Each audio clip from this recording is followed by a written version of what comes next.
Pick a woman, the sheriff spat. Anyone. Tonight. The words cut through the banjo-tuned chatter of that dusty evening like a blade. Colt Addams, lean and worn by the sun, stood under the lantern glow in the middle of Briar Creek's old dance hall. The wood floor creaked beneath his boots as he shifted, his chest rising slowly with one measured breath. The sheriff stared him down, hat tilted back, grin sharp as a hunting knife. Everyone knew this wasn't about choosing a dance partner. This was about humiliation. A hush rippled through the room. Women eyed their dresses. Men snickered behind whiskey glasses. The sheriff loved doing this. Pick your bride of the night, he always said. A tradition, he claimed. A public spectacle, they knew. An ugly ritual made worse by alcohol and unchecked power. Colt didn't flinch, didn't blink. He simply stood there, hands loose at his sides, like the question didn't faze him. Silence stretched longer, and with each passing second, the sheriff's smirk deepened. He wanted Colt to sweat. He wanted to remind the room that even a cowboy with rough-knuckle courage could be made to kneel under the right pressure. "Come on, boy," Briggs barked. "Don't stall. Town's watching." And they were. Lantern light flickered over eager faces, hungry for entertainment, satisfied that their sheriff kept the law and broke a people when he pleased. That's when a murmur started at the back of the hall. Someone whispered, "He won't dare." Someone else replied, "He better not pick her." Colt's chin lifted. His eyes traveled across the room in a slow sweep, as if he were scanning a battlefield. He passed the giggling girls in lace. He passed the mayor's polished daughter, past the saloon singer with the red dress and knowing smirk. Then his eyes landed on Clara. She wasn't dressed for anyone. She stood near the back, thick-set, wide-shouldered, her dress plain and practical. Her hair was tied in a loose bun that had fallen through the night. She'd taken up more space than made polite in this town, and they'd never forgiven her for it. When Colt raised his arm, the crowd leaned in. He pointed, straight at Clara. The room sagged into a stunned hush, then burst, half into choking laughter, half into bewildered gasps. Clara's face flushed, then paled. Her eyes darted to Colt, searching his expression for mockery. But he gave none. "He picked her?" someone hissed. "Must be a joke," another muttered. Sheriff Briggs laughed loudest. "You serious, Addams?" Colt met his eyes, voice steady as a flat horizon, dead serious. And just before the sheriff could scoff again, Colt walked toward Clara, stopping only when they were a breath apart. He leaned in and whispered, "Only for her. She'll be my wife. She'll run this town." Clara's jaw dropped. The town held its breath. The sheriff's grin faded. No one dared blink. The dance floor trembled, not from music, but something far heavier. The laughter hit Clara like buckshot. She stood frozen as the crowd erupted, pointing and cackling, spitting out ugly jokes about her size, her quiet ways, and her spot near the shadows. The dance hall's lanterns threw sharp light across her face. Everyone could see her now, not hiding, not blending into the creaky woodwork. Exposed. Their favorite target. "No way," someone snorted. "Cowboy's drunk." "Or blind," a woman snickered behind her gloved hand. Clara's breath came shallow as she felt her cheeks warm, then burn. All that weight the years of being called mule or hog behind her back came crashing down in one moment. Her hands instinctively moved to her stomach, to the dress she'd spent hours stitching just to feel halfway decent. But it didn't matter. Nothing she ever wore softened their judgment. Nothing matched their standards. She'd always been too much in every way they didn't want. She locked eyes with Colt Addams. Why me? Why now? Colt didn't look smug. He didn't smile. He just stood there, calm as a still lake during midsummer. Clara's heart pounded as he approached her one measured step after another. Everything around her disappeared, including the laughter, for just a moment. It was like the hall had gone silent before the sneering crescendo picked up. "This is a sick joke," she finally muttered, her voice gravelly from lack of use. "Say it. Just say it. You're making fun of me." Colt didn't answer, not with the words the others could hear.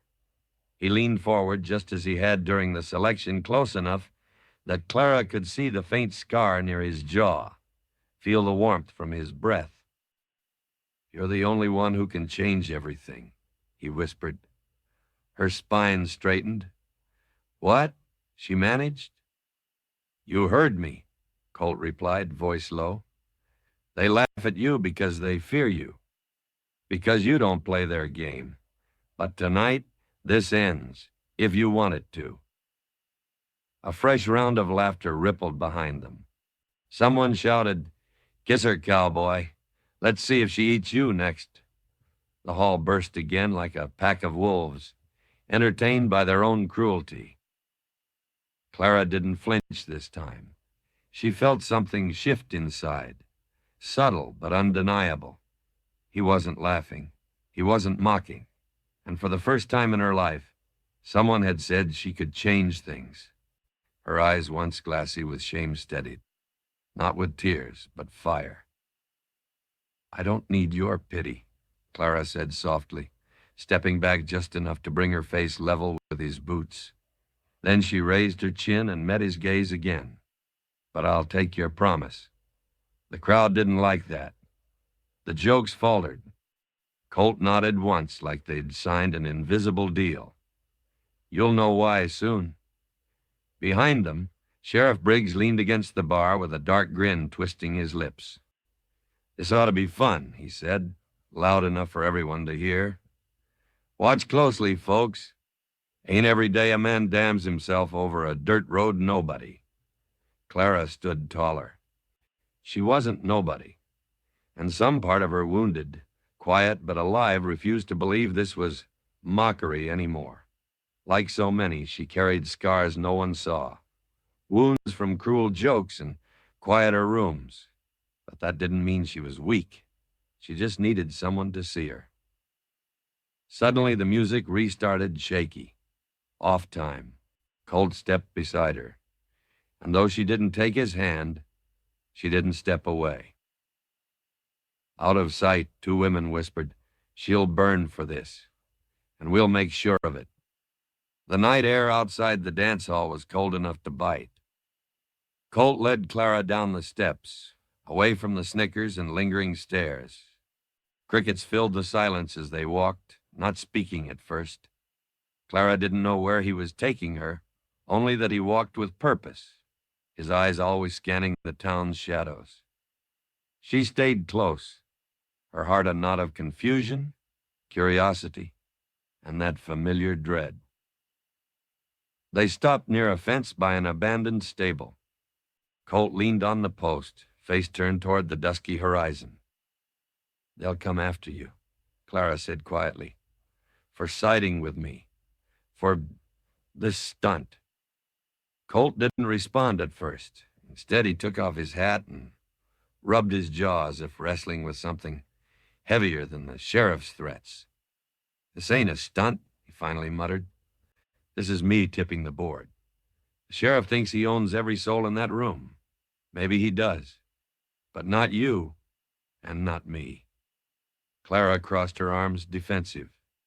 "Why would you care? We've barely spoken. You don't even know me." Colt glanced her way. His gaze wasn't mocking or pitying. It held something steadier, a cold grit forged in wrongs. "Truth is," he said, "I've known 100 like you. Quiet, overshadowed, always judged before you speak. My brother was one of them."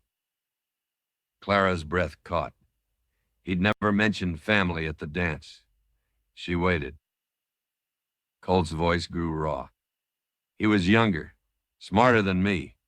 But he backed the wrong man, a sheriff down in New Mexico, who turned the law into a trap, framed him, took him, hanged him by sunrise.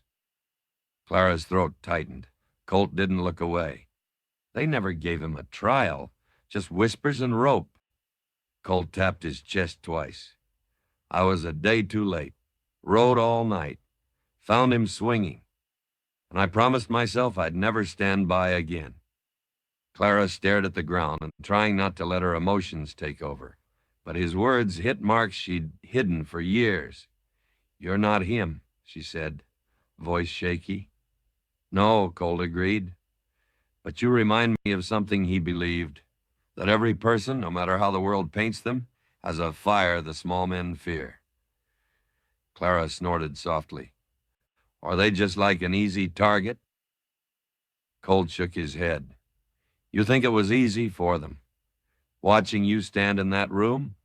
Watching you take all that shame and not break? That ain't weakness. That's power." Clara didn't respond. Couldn't. No one had ever framed her silence as strength before. She scuffed her boot against the dirt. "They don't see me like that." "No," Colt agreed, "but I do." Clara finally met his gaze, and for a moment, a heartbeat, she believed him. Many of us carry stories we never wanted, wounds we didn't choose. But sometimes, another wounded soul sees past the surface, past the judgment, and that can change everything. Colt straightened, put his hat back on.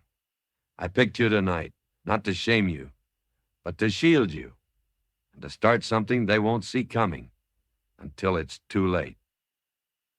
Clara exhaled, part fear, part fire. "Start what?" she whispered. Colt stepped closer, boots crunching in the dirt. "Taking this town back." In the darkness behind them, unseen but watching, a lantern flickered. Someone had overheard every word. The next morning hit like a hammer. The sun glared over the dry ridge, turning the buildings of Briar Creek into rough silhouettes against the dust. Colt had slept little. He'd kept watch outside Clara's porch, hat tilted over his eyes, hand close to his revolver. The wind had carried whispers. Lantern lights had moved where they shouldn't. Someone was stirring trouble early. By dawn, news had already spread the cowboy had chosen the mocked woman. The sheriff was having none of it. Colt stepped into the saloon for coffee just as the double doors slammed shut behind him. Sheriff Briggs stood there, barrel-chested and grinning like he owned the sunrise. "Well," Briggs drawled, brushing off his coat, "look who's up early. Must be hard sleeping next to all that shame." Colt didn't bother with a greeting. He just sipped from the chipped mug and kept his focus forward. Briggs stepped closer, voice lowering. "You think you're funny? Think you made a point at the dance?" Colt's voice never wavered. "I didn't do it to amuse you." The sheriff's grin cracked. "You embarrassed me. In front of the whole town. You think I won't handle that?" Colt looked him dead in the eye. "You asked me to choose. I chose. That's the game you set." "The game?" Briggs leaned in. "Boy, I am the game." The saloon went quiet. A few men sipping breakfast whiskey shifted, watching, but no one spoke. This was no longer about dances or choices. It was about power. The sheriff's. Colt's refusal to play by his script. "I'll give you one chance," Briggs hissed. "You break it off. Tonight. Stand up and tell everyone that the little joke's over. That you got what you wanted, a laugh, a shock, whatever. And then you walk away. From her. From this stunt." Colt set the mug down slowly, hand steady. "It's not a joke." Sheriff Briggs' jaw tightened. "That woman's a joke. You think siding with her earns you respect? It earns you a shovel. You keep this up, I'll bury you. And when I'm done with you, I'll bury her. Deep." Colt leaned in now, voice low, steel in every word. You ever threaten her again, we settle this without the law. Briggs smiled again, a vile smile, cold and calculating. Oh, you don't get it, he said. I am the law.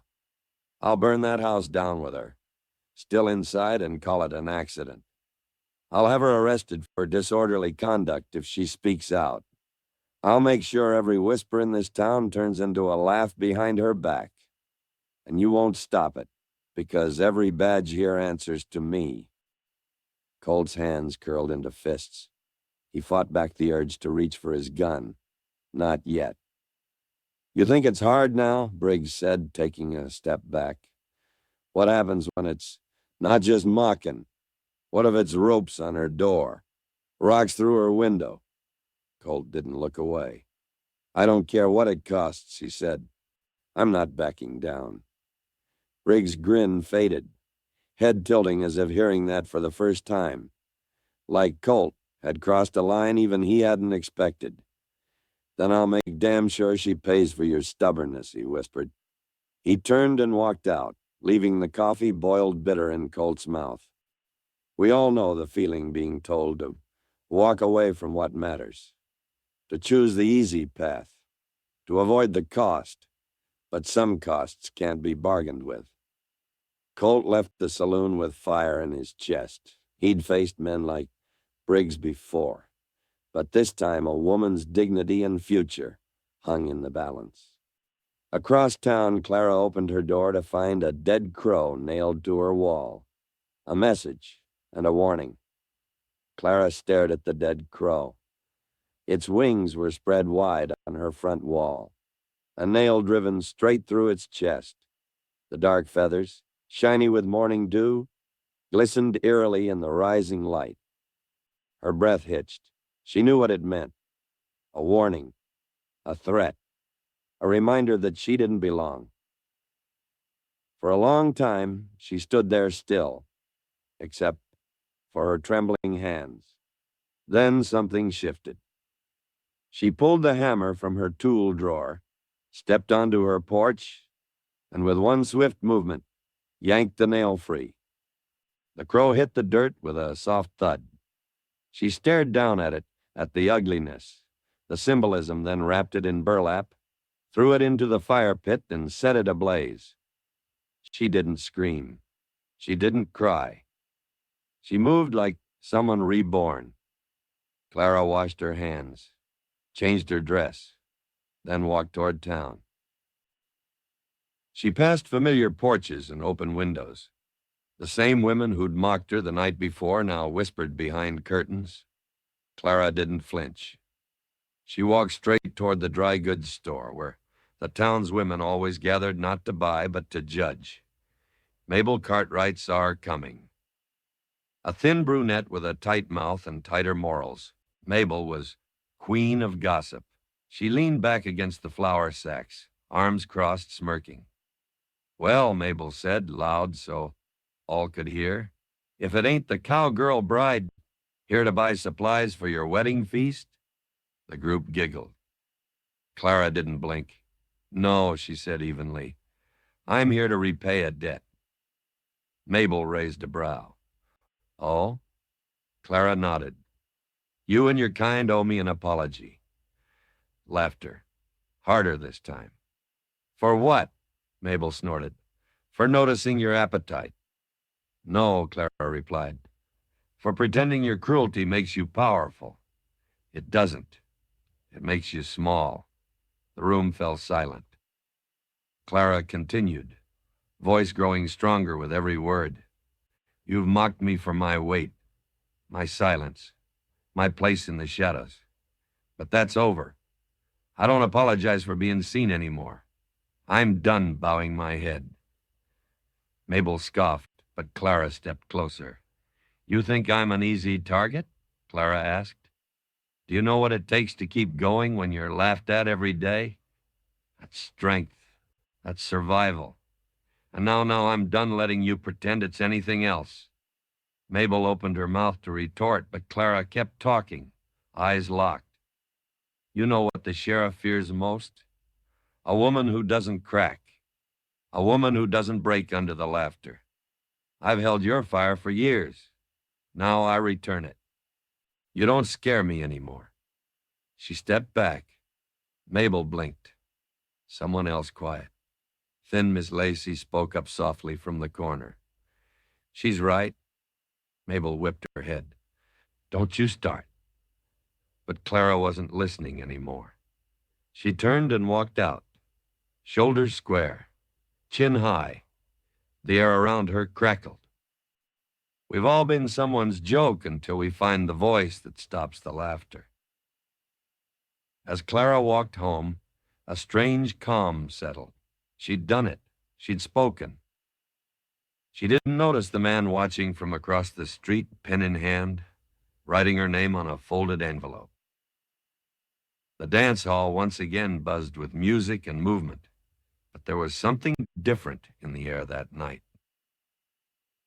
Colt and Clara walked through the double doors together, not stealthily, not timidly, but side by side, shoulders aligned like two figures stepping onto holy ground. Clara wore a deep blue dress she'd stitched herself, not flashy, not ornate, but strong like her. Colt wore his hat low, boots polished, a hand resting on his revolver, not as a threat, but a promise. Conversation died like candles snuffed out. The town stared. This wasn't the same Clara who'd stood under the lanterns days ago, swallowing shame while laughter echoed around her. This woman's eyes were sharp as prairie horizon, her chin set with defiance, forged from fire and crow feathers. Sheriff Briggs stood near the stage, arms crossed, hat tipped back. He didn't say a word, just watched. Watching like a predator might watch a pair of unarmed rebels wander into its den, ready to strike at the first sign of weakness. Clara took a breath so deliberate, it seemed to slow time. "Good evening," she said clearly, voice cutting through the silence like a bell. "I've been meaning to introduce myself properly." No one moved. "My name is Clara Talbot," she continued, steady and sure. "And this here," she motioned to Colt beside her, "is Colt Addams, my fiancé." A murmur rippled through the hall. Disbelief, confusion, outrage. "She's lying," a man hissed. "That cowboy's just playing a game," a woman sneered. But Clara didn't waver. She stepped closer to the center of the dance floor, boots clicking with quiet force. "No," Clara said, "there's no game. He chose me, and I choose him." Colt finally spoke, his voice gravel-soft but iron-strong. "We rode through hell and will ride through this town the same way together." Some faces softened, then hardened. The dance hall became a chessboard of judgment, and the sheriff held the king. Briggs sauntered out into the open. "Well," he said, loud enough for all to hear, "ain't this sweet? Shame it won't last." He nodded to the musicians. "Play something. Let's see how long the romance holds." The fiddle struck a chord, but hands trembled. People whispered. No one dared dance. Clara stood still, but felt the sting from every eye in the room. She wasn't sure if she could face this. Then Colt leaned down just slightly, his voice a whisper for her, and yet somehow loud enough for those watching. "Let them see. Let them watch you stand." She nodded once, barely, but that was enough. She stepped forward into the center of the floor, and just like that, people couldn't look away. Like many of us, she still heard their laughter in her bones, but tonight, she decided to speak gravel into gold. Clara raised her voice again. "I know what you think of me," she said, addressing the room. "I've heard it, lived it, felt it claw at my ribs every day, but I'm here. I survived, and I won't shrink anymore." Sheriff Briggs smirked. "Bold words, girl." Clara turned to him. "Truth holds bolder." A few people nodded. A few others glared. Colt stepped beside her. If her courage speaks to yours, he said, turning to the hall, not with force, but with conviction, ride with us on true Western stories, where every outsider finds a trail back to strength. A hush settled again. The sheriff's smile washed into something colder, almost calculating. You think this is over? He said quietly. You've only begun the fight. The lights flickered, a gun stamped on wood. Someone in the crowd shouted, and Clara's name echoed through the hall like a warning. Chaos had erupted in the dance hall. Chairs overturned, glass shattered, fists and insults flew like bullets in the dust-swirled air. It started with one shove, one man spitting at Clara's boots, and that's all it took. Colt moved like lightning, pulling her behind him, sending the man into a table with one punch. Two others joined, loyal to the sheriff, and the dance turned into a brawl. What had been humiliation now roared into something else, a test of will. By the time Sheriff Briggs called his men off, the hall was ruined, and so was the thin veil of civility that had held the town together. Clara stood in the middle as the dust settled, hair undone, dress torn, breathing heavy. Her pulse thundered, but not in fear. No, something deeper surged through her now. It wasn't shame. It wasn't doubt. It was anger. Townsfolk stared at her, some whispering, some glaring. Finally, Clara stepped onto the small stage that once held musicians, her boots crunching over broken glass. The room went quiet. Her voice rose, shaky at first, but loud enough to reach every corner. I've stayed silent a long time, she began. Not because I'm weak, but because I thought it would keep the peace. She paused. No one moved. But my silence didn't protect me. It only emboldened cowards. Mabel, the gossip queen, narrowed her eyes. Clara didn't look away. You mock me because I look different, because I'm not shaped like your ideals, because I don't bow when you hiss. But let me tell you something, the shape of a body does not define the strength of a soul. A few heads turned. Even some of Briggs's men avoided her gaze. You call me names. You think your laughter keeps me small. But every insult you spit, she pressed a fist to her chest, sharpened me, forged me. And tonight you get to watch me rise. A breathless silence clung to the room. Real strength doesn't come from cheap laughter, she said, voice cracking, then finding power again. It comes from standing when you are bent, from being mocked and still walking forward. You want to humiliate me? Try harder.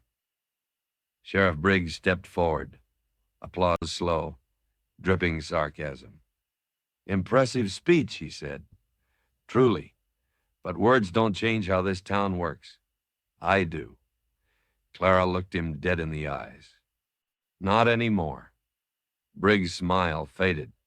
You think because you spoke loud once you're a leader? You're a joke, Clara, and now I'll make sure the whole world sees it. Colt stepped up, standing shoulder to shoulder with her.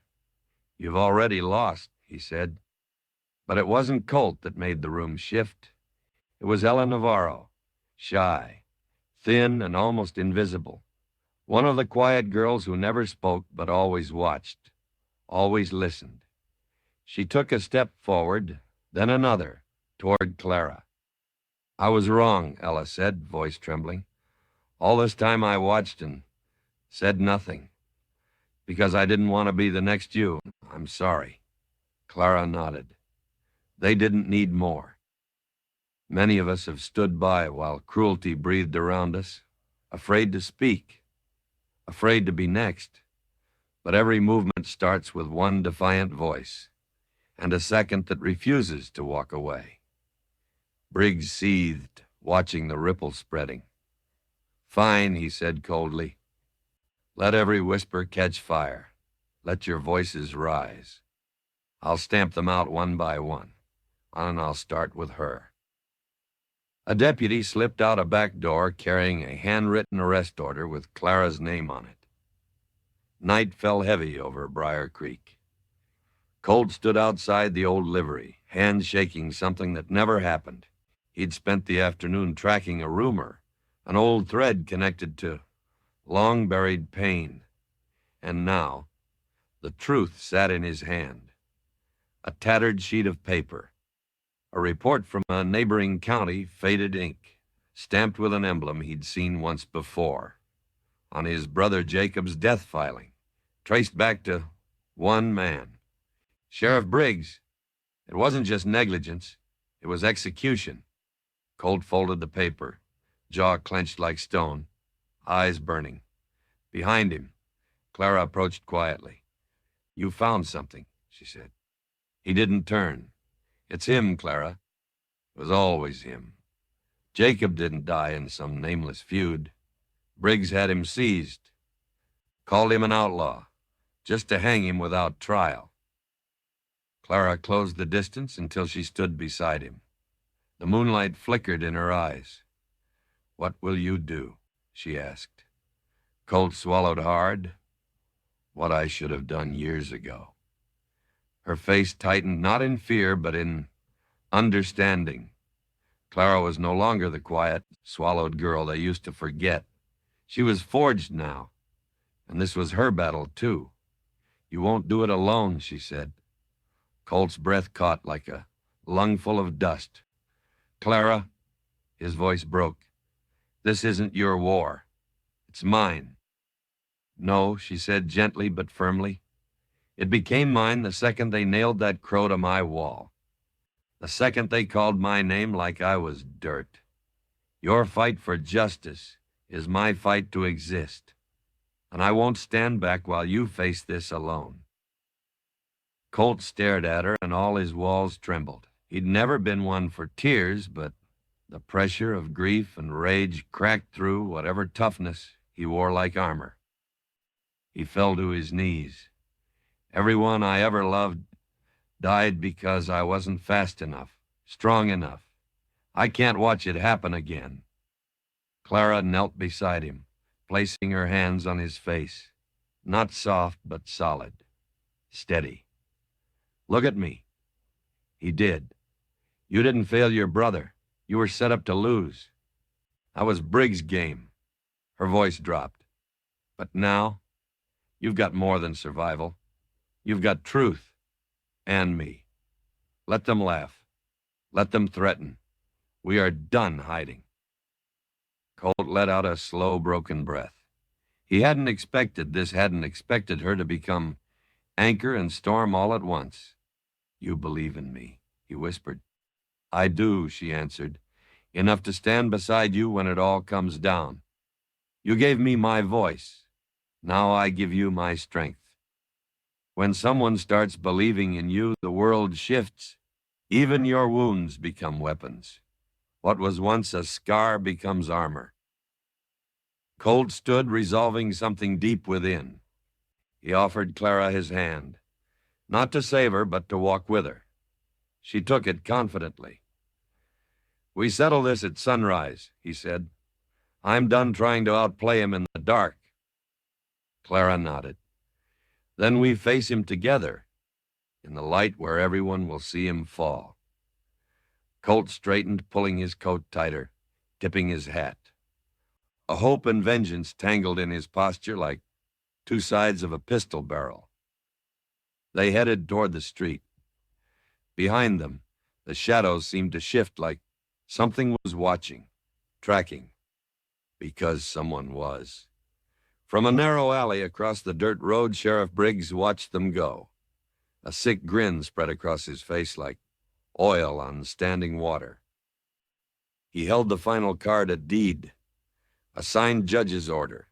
Colt Addams was now officially a public fugitive, and Clara, a wanted accomplice. Dawn came slow, like a curtain pulled across a wounded sky. The dusty main street of Briar Creek lay still, painted in pale gold and deep shadow. Townsfolk gathered silently along the wooden storefronts, faces hard with tension, curiosity, and something else, the distant tremor of change. No one spoke. No one moved.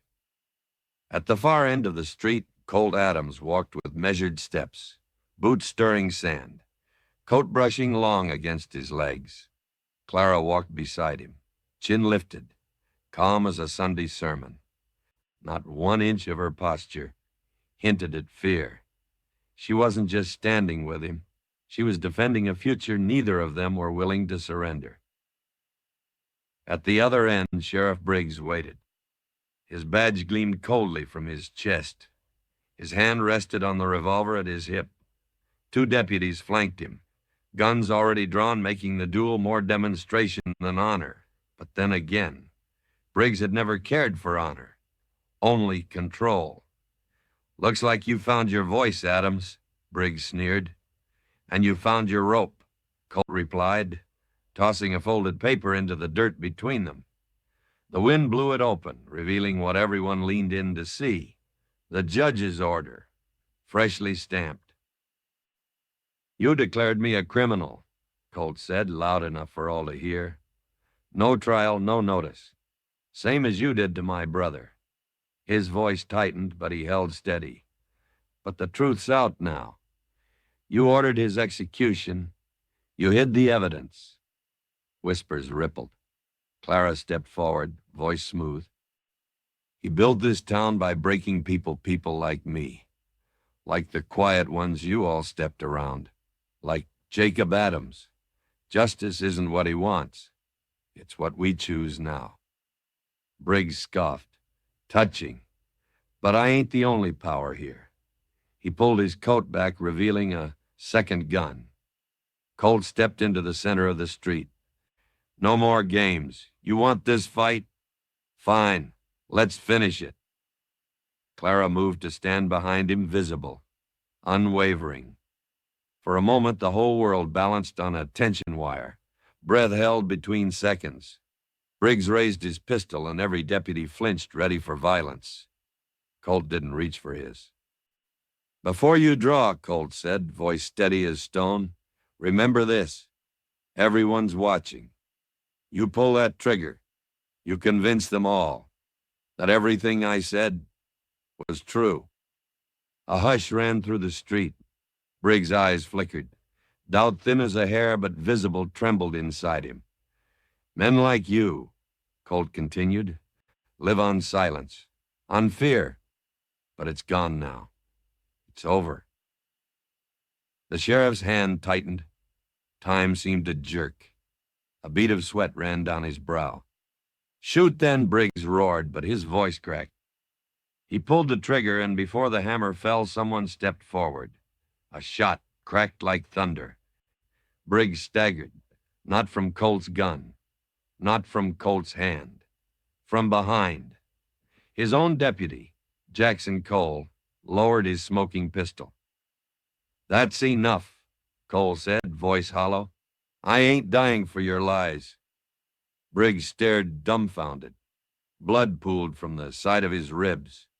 He crumpled to his knees, glaring hatred in every direction. "No," he gasped. "This town. This was mine." Clara stepped toward him, voice clear. "Not anymore." Briggs choked on a final breath, his badge sinking into the dust. The street stayed silent as his life seeped away. Colt exhaled slowly, and not a single bullet had left his gun. Sometimes justice doesn't come from violence, but from truth spoken in light, from courage finding a new voice, from standing together when the world says kneel.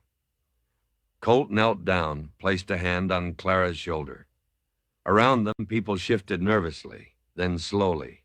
Like a whisper turning into a storm, someone clapped. Then another.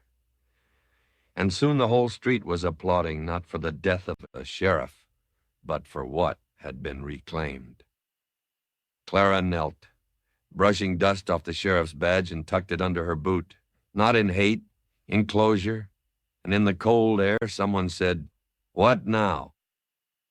3 months passed, and Briar Creek felt like a different world entirely. The dust still settled across Main Street at dawn, and the horses still pawed at the water trough out front of the mercantile store, but something else. Something quieter but deeper had taken root in the town. Clara Talbot now stood at the head of the Briar Creek Community Board, a position no woman had ever held. She also oversaw the schoolhouse, where she taught the children to hold their heads up, not by force or fear, but by knowing their worth. She read books to them that no sheriff had ever let through before, tales of warriors and quiet heroes, and she always spoke the last line with the same gravity. Some people rewrite the story they're given. That's where freedom starts. No one laughed at the woman who once stood in the shadows.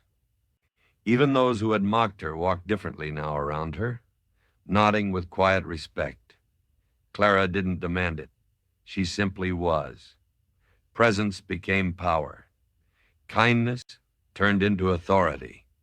Her eyes, once dripping with shame, now gleamed with purpose. And beside her, walking quietly and steadfast as a second shadow, was Colt Addams. He didn't seek office, didn't preach, didn't claim the title of hero. If anything, he stood in the back of the room during every school meeting, hat low, silent as stone, but all could feel his presence. More than once, a whisper floated through the slower parts of town. She's strong. He makes her stronger. Clara never denied it. They married under an old tree behind the schoolhouse, the one where Clara used to sit alone. Now little ribbons fluttered from its branches, tied by the very children she once feared walking past.